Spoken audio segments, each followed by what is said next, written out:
All women are different, but they are all women. This video is androcentric from a men's point of view and is presented as opinion, commentary, and debate. Expressing opinions is not violence. These are ideas to challenge, question, and argue in public, because classical liberalism relies on the First Amendment for its dialectic.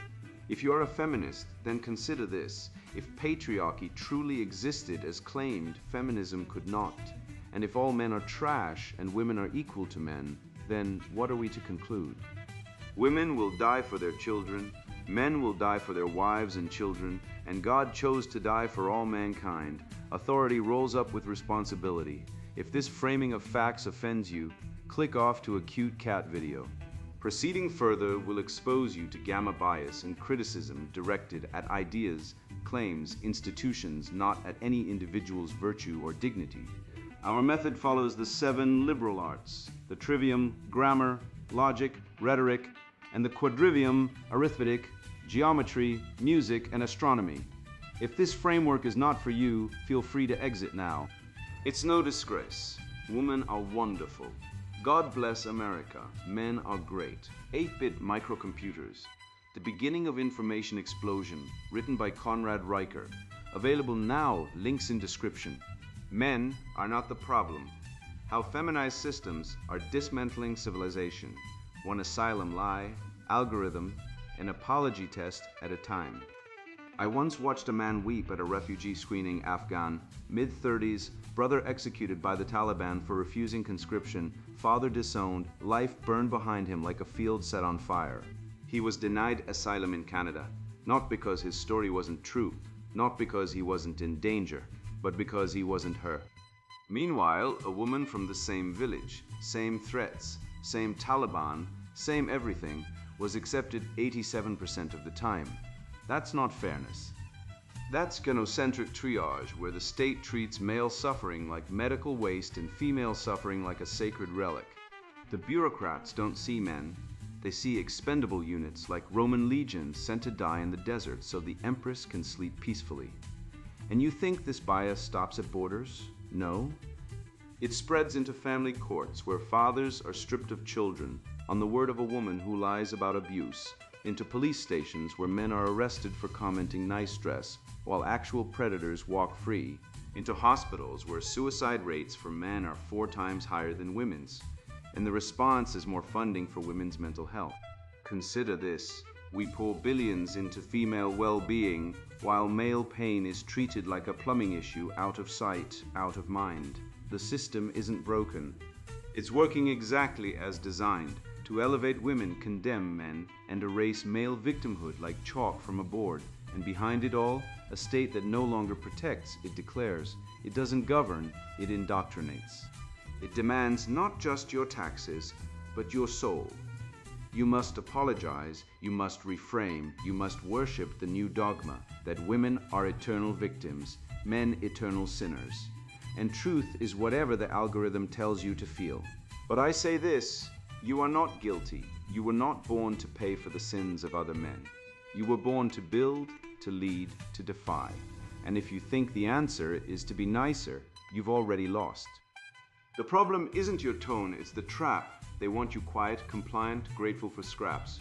But we're not here to beg. We're here to burn the witch's scale, the one that weighs women as gold and men as dust. This essay will show you how the asylum system, the workplace, the state, and the internet are all rigged, not by accident, but by ideology. Feminism didn't liberate society, it took control of it. And the cost? Our sons are lost, our fathers discarded, our truth silenced. But we're waking up, and when the red pill hits, there's no going back. The asylum gender gap, how feminized compassion corrupts justice.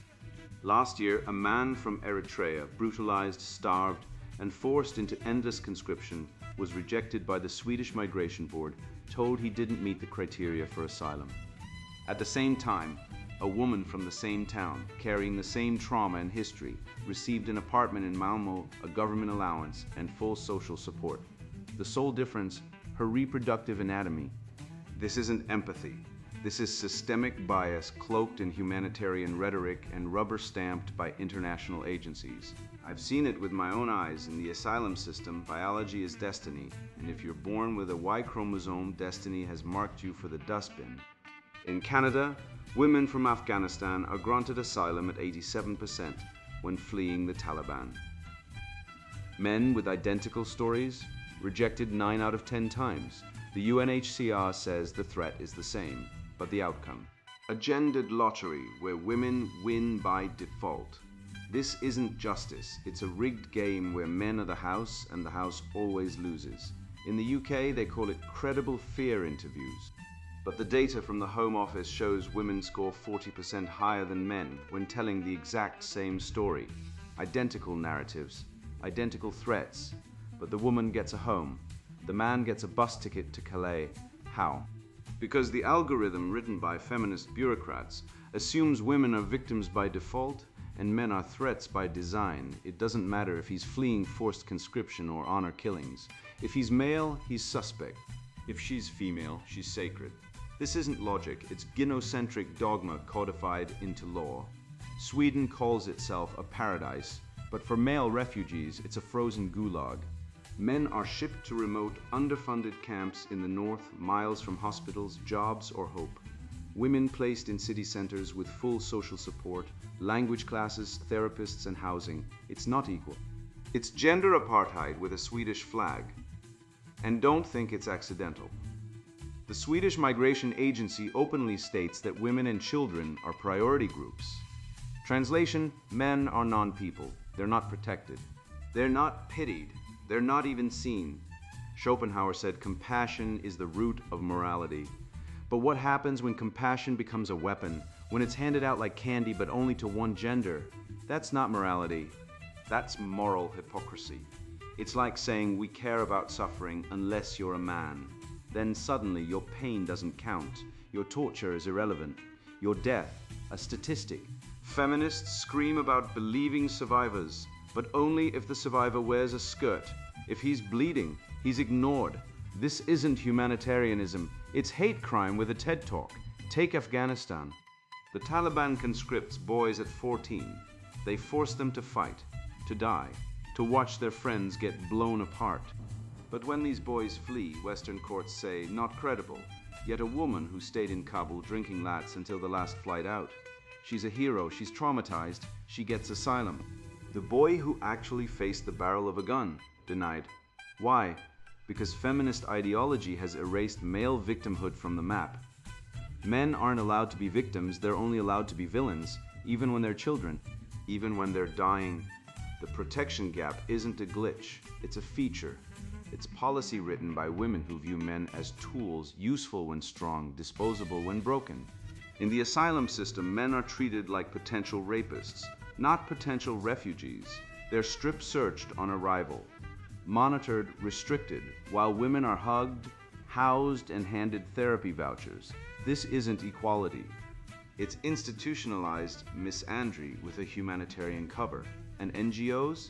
They're not helping, they're fueling it. They run campaigns like Women and Children First and never mention men at all, as if men don't get tortured, as if men don't bleed, as if men don't matter. I spoke to a Syrian man in Greece who watched his brother get shot for refusing to join ISIS. He fled with nothing. When he reached Lesbos, he was placed in a tent with 40 others. No heat, no doctor. His sister, who fled later with a baby, was put in a private room with a nurse. Same war, same family, same danger, but different treatment. Why? Because the system sees her as a victim and him as a burden. That's not compassion. That's cruelty disguised as care. The remedy is simple. Blind adjudication. Remove gender from the application. Judge the threat, not the sex. If a man says he'll be executed if returned, test the claim. Don't assume he's lying because he's male. If a woman says she'll be honor killed, believe her, but don't automatically believe her more than a man. Let facts decide, not feminist dogma. This isn't radical, it's basic fairness. But the left will scream misogyny because they'd rather protect ideology than lives. Feminism didn't make the asylum system fair, it made it fraudulent. They replaced objective threat assessment with a victim hierarchy, where women sit at the top and men rot at the bottom. They've redefined vulnerability so that men can be tortured, drafted, or murdered and still be called safe. Meanwhile, a woman who's merely uncomfortable gets a new life. This isn't progress, it's perversion. And it's killing men quietly, bureaucratically, one denied application at a time. Wake up. This isn't about borders, it's about belief. The state no longer sees men as human, it sees them as risks, as threats, as expendable. And when you treat men like animals, don't be surprised when they start to act like them. The asylum gender gap isn't a policy failure, it's a moral collapse. And until we restore truth, justice, and equal protection, regardless of sex, we are not civilized. We are barbarians with Wi-Fi. I've watched as the institutions we were told would protect truth, universities, courts, media, became temples of inversion, where facts are heresy and compliance is virtue.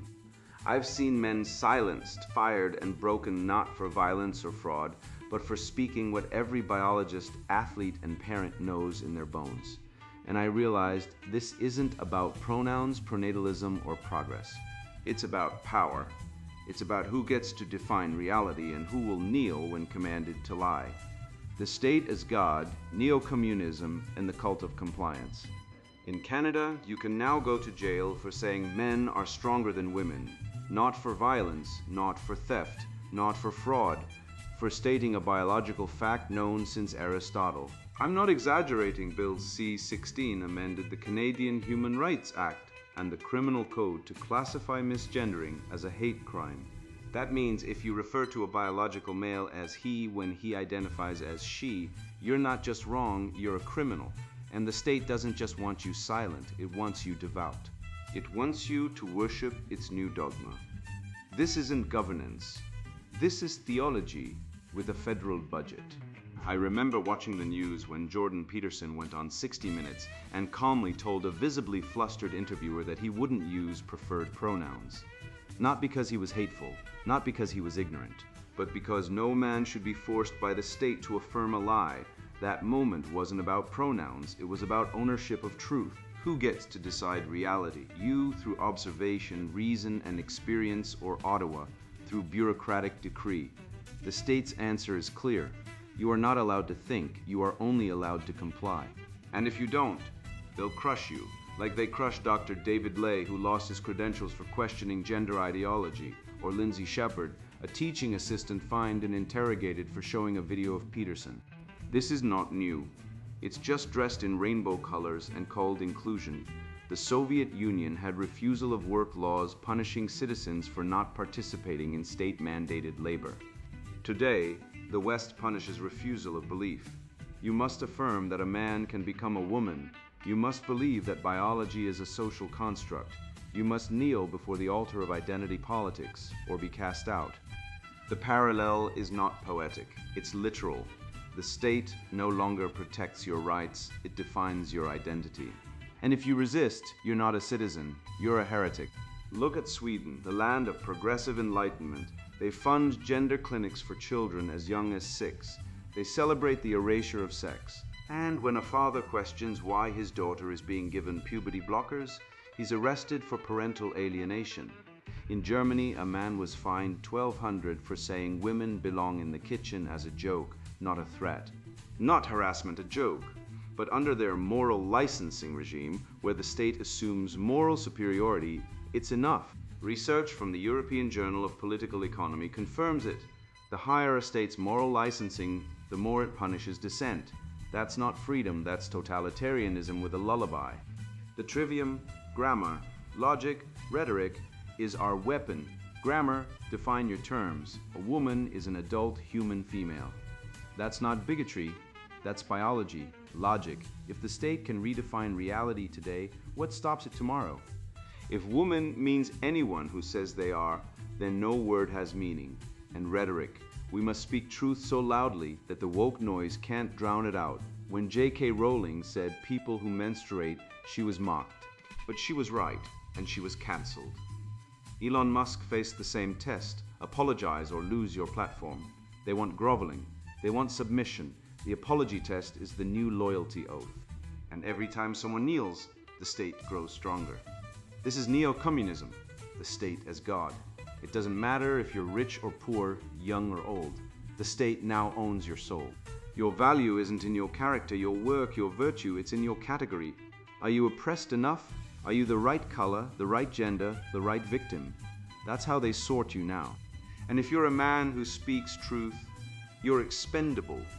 The data doesn't lie. Male suicide rates are soaring. Fathers are losing custody at 80% plus rates in family courts. Police are arresting men for online comments while ignoring real crime.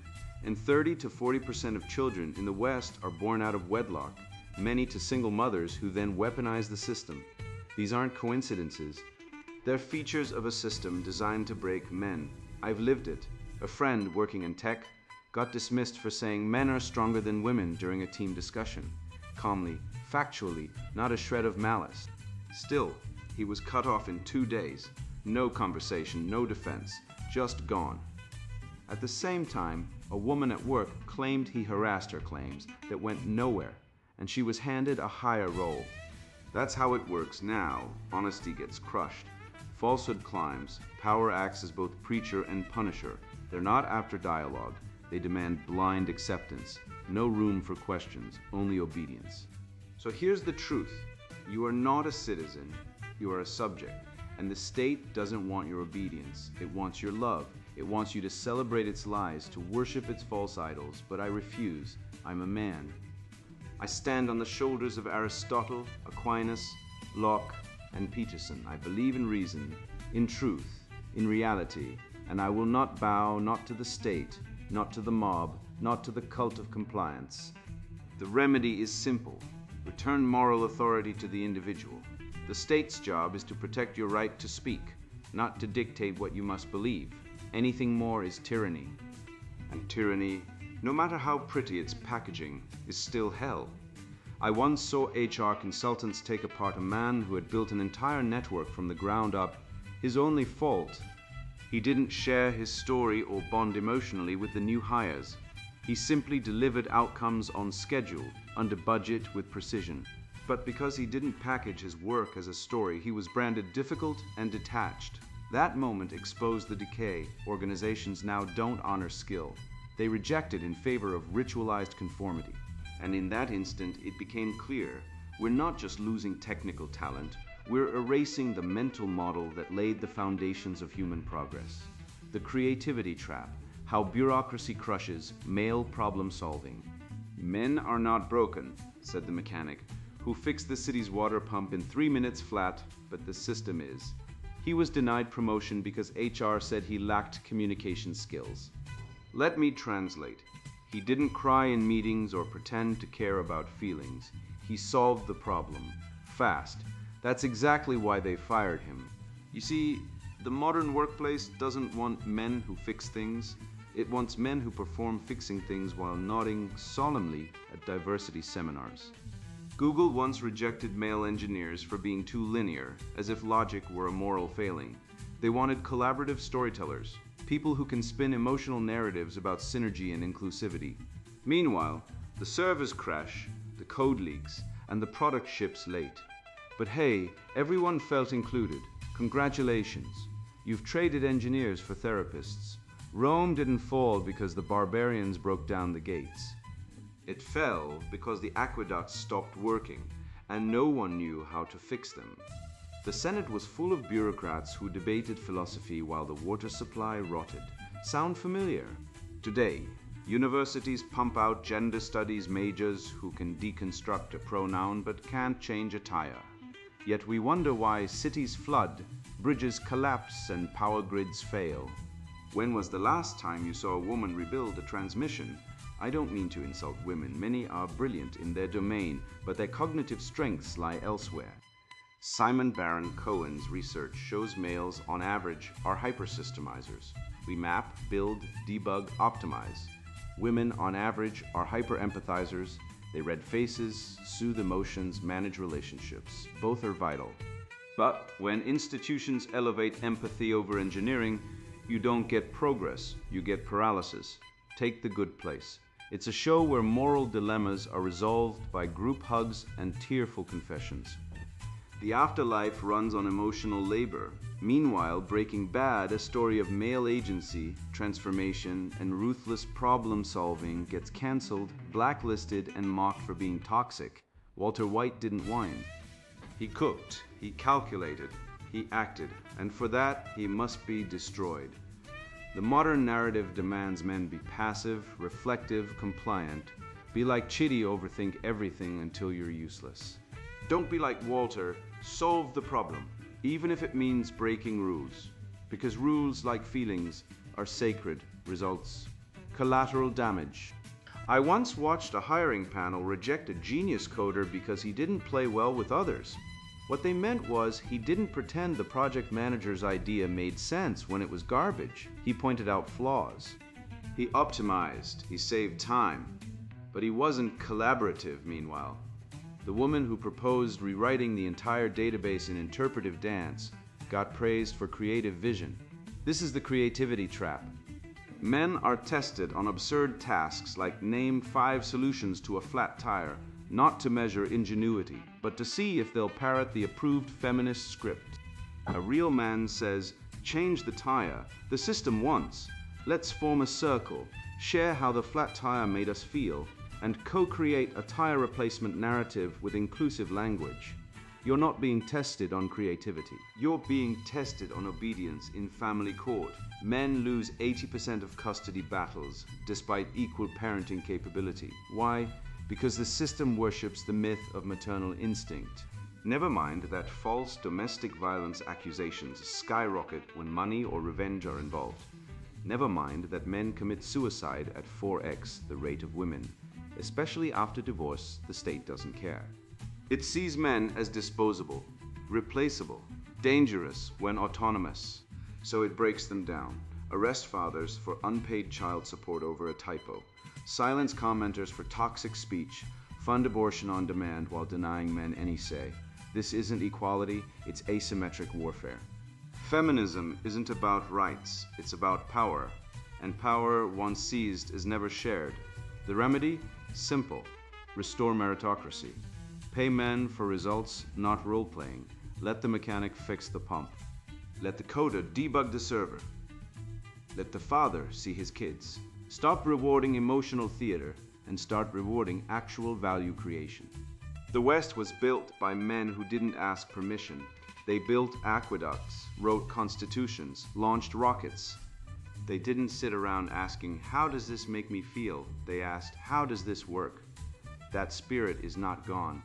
It's buried under layers of bureaucratic feminization, the slow replacement of competence with compliance, of action with approval seeking. Dig it out, reclaim your agency, build, fix, lead. The world doesn't need more storytellers, it needs men who get shit done. I remember the exact moment I realized I wasn't in control, sitting in my dimly lit room, staring at a screen that had just turned my grief into a corporate metric. It wasn't a revelation whispered by angels or spelled out in a TED Talk. No, it hit me like a backhand from reality. My sorrow had been logged, analyzed, and monetized by machines I never consented to serve. That's when I stopped calling it social media and started calling it social engineering. And if you think you're immune, ask yourself, when was the last time you scrolled without purpose, felt anger spike from a headline you didn't seek, or found yourself doom scrolling into the void? That's not coincidence. That's design, algorithmic capitalism, the surveillance feudalism of Zuboff. I clicked like on a sad post and instantly Facebook pulled me down. That's not imagination.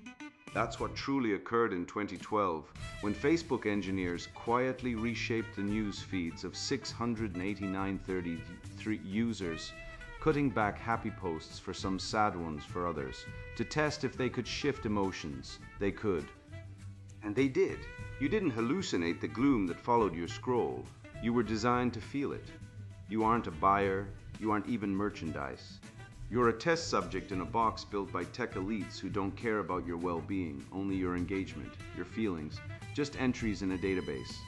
Your sorrow, your isolation, your fury, gathered, sorted, and auctioned off to the richest ad buyer. This isn't market logic. This is digital bondage, where your focus is seized, your habits molded, and your freedom wiped. While Mark Zuckerberg soars to paradise on your stolen hours, think the East India Company was bad. They had private armies and wrote their own laws, but at least you knew they were colonizers. Today's tech barons, Zuck, Bezos, Dorsey, Page, don't wear red coats. They wear hoodies and preach connection while running digital fiefdoms with more power than most governments. They decide what you see, what you don't, who gets banned, who gets amplified. They lobby like drug cartels, censor like commissars, and deploy AI like a surveillance army. The East India Company conquered land. These men conquered your mind. And unlike the British Crown, they answer to no parliament, no king, no god, only quarterly earnings. Your feed isn't curated for you. It's optimized to enslave you, to keep you scrolling, buying, hating, clicking, while your soul quietly starves. And men, we're targeted like a hostile market segment. Algorithms flood us with ads for debt, porn, gambling, steroids, rage bait, because anger and despair are profitable. They want you broken, addicted, isolated, because a broken man doesn't question power. Meanwhile, women are fed ads for skincare, yoga retreats, empowerment journals, and divorce lawyers, all while being told they're victims of patriarchy. But here's the joke. The algorithm doesn't care about gender equality. It cares about engagement. And since women, on average, spend more time on social media and respond more to emotional content, the system rewards their victimhood narratives, while men are pushed toward aggression because angry men click more. This isn't feminism, this is behavioral exploitation, using evolutionary psychology against us, turning men into debt-ridden rage monsters and women into perpetual victims. Also, Google and Meta can sell more ads. I call it the attention tax. Every scroll, every click, every minute you spend on these platforms is a toll paid to the tech oligarchs. You don't get a receipt, you don't get a choice, but they do get richer. And the currency, your time, your focus, your future. You think you're just checking Facebook.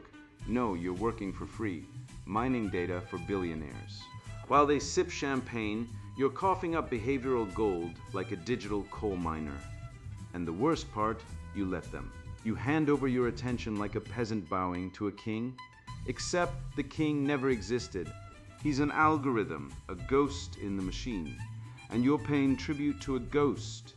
You feel powerless. It's not because of toxic masculinity, it's because your agency has been extracted. Your decisions, what to buy, who to vote for, how to feel, are no longer yours. They've been predicted, nudged, sold.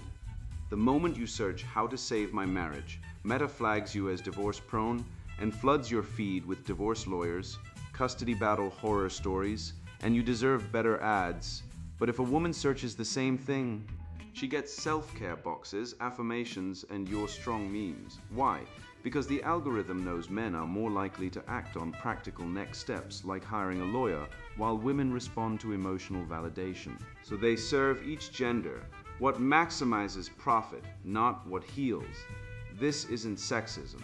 This is capitalism on steroids, using gendered behavioral data to exploit human vulnerability. Shoshana Zuboff calls it surveillance capitalism, but that's a polite lie. Capitalism implies markets, competition, choice. This is feudalism. You are the serf. Your data is the crop. The tech lords, Zuckerberg, Cook, Dorsey, are the nobility. They don't trade with you. They extract from you. They don't compete. They monopolize. And they don't serve you. They own you digitally. You click, they profit. You feel, they record. You dream, they data mine. This isn't the free market. This is corporate tyranny with a friendly interface. And the scariest part, you agreed to it. Buried in a 58-page toast you didn't read. You signed away your mind. Your thoughts are no longer private. They are commodities. Every search, every like, every pause on a photo sold to advertisers, insurers, political campaigns, your deepest fears, am I a bad father, is my wife cheating, are now metadata, and that metadata is shaping your reality. You think you're seeing the world, you're seeing a mirror designed to manipulate you. The algorithm doesn't want you to know the truth. It wants you to feel outrage, because outrage equals engagement e profit. And if that means turning you into a paranoid, angry, lonely husk, so be it. They don't care. They have your data. The remedy. Digital sovereignty, own your data. Use Signal, not WhatsApp. Use Brave, not Chrome. Use decentralized platforms, Mastodon, Matrix, PeerTube, opt out. Delete the apps. Reclaim your attention. Your mind is not a public square. It's a temple, and you are the priest. Stop letting tech cultists defile it with notifications and dopamine hits. Your attention is sacred. Your time is finite. And every second you give to these platforms is a second stolen from your family, your work, your soul. And here's the transcendental truth. Beauty is in simplicity. Truth is in privacy. Goodness is in autonomy. The ancients knew this. Socrates didn't need Wi-Fi. Marcus Aurelius ruled an empire with a journal. Leonardo painted masterpieces in silence. The greatest minds in history didn't scroll, they thought, they created, they conquered, not by outsourcing their attention to algorithms, but by mastering their own minds. That's the path back. That's the red pill. Not more tech, less. Not more connection, more solitude. Not more data, more wisdom. Your attention is stolen, your data sold, your behavior shaped, all without consent. This is not progress. This is enslavement with a smiley face. Wake up, opt out, take back your mind, or die a digital serf. You think you're free? Look at your phone. It watches you. It knows when you're weak, when you scroll at 2 a.m., when you Google how to be a better man while your wife ignores you. It sells that weakness to advertisers who feed you divorce lawyers, porn, and protein shakes. Never the truth. They don't want you strong. They want you compliant, medicated, distracted like the Roman plebs handed bread in circuses while the empire burned. You're not a citizen, you're inventory, data. A node in Zuboff's surveillance plantation where your attention is harvested like sugarcane and your thoughts are priced on a Frankfurt stock exchange you can't see. I've seen men broken by systems that call themselves fair. A Syrian engineer flees ISIS, walks 2,000 kilometers. Nearly drowns in the Aegean, gets denied asylum in Germany because he's not vulnerable enough. Meanwhile, a woman from the same village, same story, same threat level, gets housing, cash, therapy dogs. Why? Because the state worships the female victim like a pagan idol. They'll fund her art therapy, but jail the father who questions child support. They'll give her a podium at the UN, but silence the man who says men die more by suicide. The algorithm knows, protect the woman, punish the man, and if he resists, cancel him, that mechanic who fixed the water pump. He was told to work on his emotional intelligence. They'd rather have a weeping team player than a silent genius. Rome didn't fall because the barbarians came. It fell because it stopped valuing the men who kept the aqueducts running. And don't kid yourself about equality. In family courts, men lose custody 80% of the time, even when both parents are fit. The system assumes the mother is the nurturer, the father the threat. So he pays, he obeys, he vanishes. That's not justice. That's institutional cuckoldry. A 2023 UK study found that men are arrested 7 times more often than women for online speech. Calling a woman emotional in a comment can get you handcuffed while she posts men are trash and gets a TED Talk. This isn't progress. This is inverted morality. Feminism didn't free women. It weaponized victimhood and turned the state into a divorce enforcer. And you? You're expected to apologize for existing, to grovel for your job, to smile while your son is taught in school that his biology is a social construct. But here's the truth they can't delete. You are not the problem. The lie is the problem. The moment you stop believing their narrative, when you see that the asylum gap, the custody bias, the speech codes, the algorithmic manipulation are all threads in the same rot, you become dangerous. Not to women, not to society, to the machine. You start asking, who defines vulnerability? Who owns truth? Who profits from my silence? And once you ask, you can't unsee it. You'll notice the cop who arrests the father for harassment after he asks to see his kids. You'll see the HR manager who promotes the woman who cries in meetings over the man who fixed the server. You'll see the priest replaced by the diversity trainer. So do not apologize. Do not comply. Build, speak. Own your data, your body, your mind. Refuse the test where you must name 5 solutions to a flat tire while they ignore the engine you rebuilt in 3 hours. You are not a diversity metric. You are a son of Euclid, of Newton, of Edison, men who built, not performed. The state wants you quiet. The algorithm wants you scrolling. The system wants you broken. But you're still here. You read this. You stayed. That means the spark isn't out. Now fan it, share this. Send it to the brother who's paying child support for a kid he's not allowed to see. Send it to the nephew wondering why he's depressed while his sister gets free therapy. Truth is the antidote, and you, yes, you are now armed with it. And now, the sponsored book introduction, 8-bit microcomputers, the beginning of information explosion. Picture the flickering green glow of a cathode ray tube monitor. I sat before one as a boy, punching hexadecimal codes into an Altair 8800. Each precise command built something real. That machine didn't care about my feelings. It demanded logic, discipline, and unflinching correctness.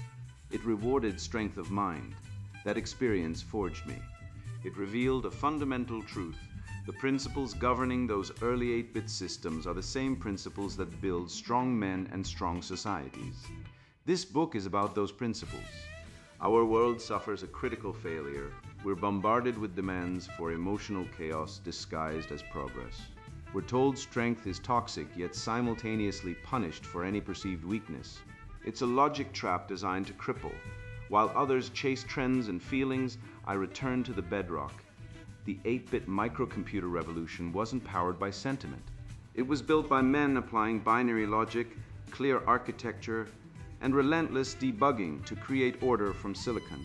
This book connects those core computing concepts to the essential framework of masculine rationality and leadership. You'll see how the precision of an instruction cycle mirrors the discipline needed for achievement. How heat dissipation under load teaches resilience in hostile environments. How the uncompromising nature of a compiler reflects the necessity of firm standards. This is for men who value truth over comfort. Men who understand that systems, whether silicon or social, require solid architecture to function. Men ready to apply the unblinking logic of machine code to their decisions and their lives. If you're tired of the noise, the double binds, and the celebration of fragility, this is your manual. Inside, we examine the men who built reality from pure code, like the teams behind the MOS 6502 processor. We dissect the precision principle using real engineering feats. We debug the modern mind virus infecting our culture. We detail how memory management translates to focused impact and why the expansion bus mentality unlocks true opportunity. If you seek validation for weakness or enjoy intellectual chaos, stop reading now. Put this book down, go read something else. This is not for you. For the rational man who recognizes necessity, who seeks actionable tools grounded in the undeniable reality of how things actually work. The tools that built the digital age. Turn the page. The core code awaits. Your system reboot starts here.